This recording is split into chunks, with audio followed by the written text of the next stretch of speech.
Favour. Speaker. Call the member for Port Stephens. Thank you, Mr Temporary Speaker. Today I bring a simple message from my community to the Premier and her government. Buy back the Mambo wetlands before it's too late. I thank everyone who's in the gallery today for coming here and travelling from Port Stephens. I know that you have made a big effort and I know how much you care about the Mambo wetlands. And why are we here? We're here because almost 15,000 people have signed a petition urging this government to buy back the Mambo wetlands. Yesterday in this place, I thank the many businesses, community groups and residents who have worked so hard to gain so many signatures in such a short amount of time. It's a hard task and I thank you so much for your work. But it shows just how much our community cares about this. But the real reason we are here is because this government decided to sell a 6-hectare portion of the Mambo wetlands to a developer for a paltry $250,000. Sensitive environmental land, core koala habitat and home to multiple threatened species, sold off to fund a ridiculous stadium splurge in Sydney. It doesn't get much lower than this.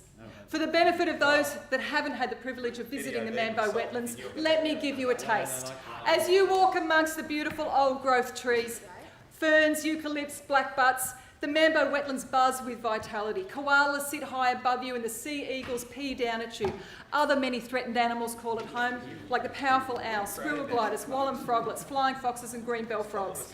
It is the only known place in the world where koalas amble down to the beach to lick the minerals from the sand. It is unique. The part of the wetlands that's been sold off is the high ground where the koalas breed. A koala carer has told me that development of the site could see Port Stephens koalas become extinct. This is what's at stake.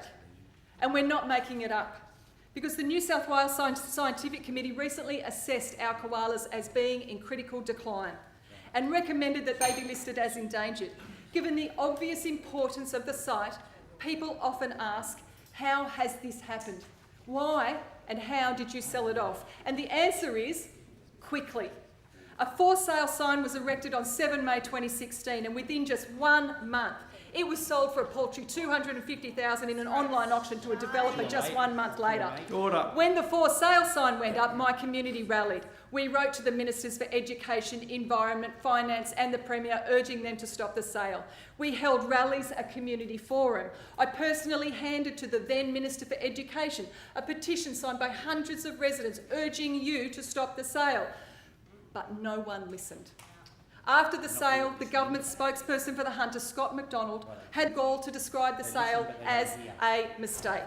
And then, in an effort to recover the situation, the Honourable Catherine Cusack misled the upper house and said that we didn't make enough effort to let the ministers know how important the land was. So suddenly it was the community's fault. Seriously, we are sick of the excuses and we are sick of the politicking. People of every political persuasion have been involved in this community-led campaign because this is not about politics. It is because we care deeply about the environment in which we live and we care deeply about our community. It is bleedingly obvious that on any environmental measure, the Mambo wetlands should be preserved. Culturally, the wetlands are also important, having been walked by the Warramia people for centuries. Economically, the wetlands are vital. Visitors come to Port Stephens for all it has to offer, but particularly our blue water wonderlands. We have the largest marine park in the state and we are the dolphin capital of Australia. Without the Mambo wetlands as the lungs of the Port Stephens Great Lakes Marine Park, the health of our entire ecosystem is under threat. And morally, we all have an obligation to take care of this beautiful land. We owe it to future generations to protect it, so that they too can see koalas in the wild. Under this government's watch, the chances of that happening is diminishing day by day.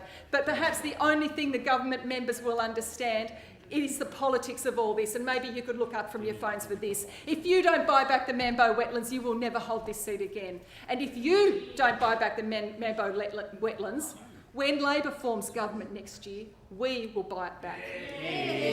So I hope that today we hear something of substance from you, from those opposite. Not more mumblings that you can't do it or that you'll look into it. We've had enough of that.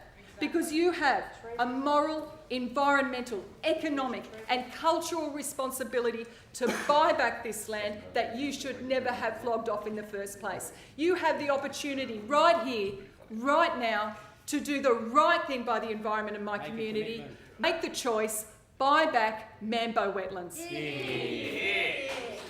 done. Mr. Speaker.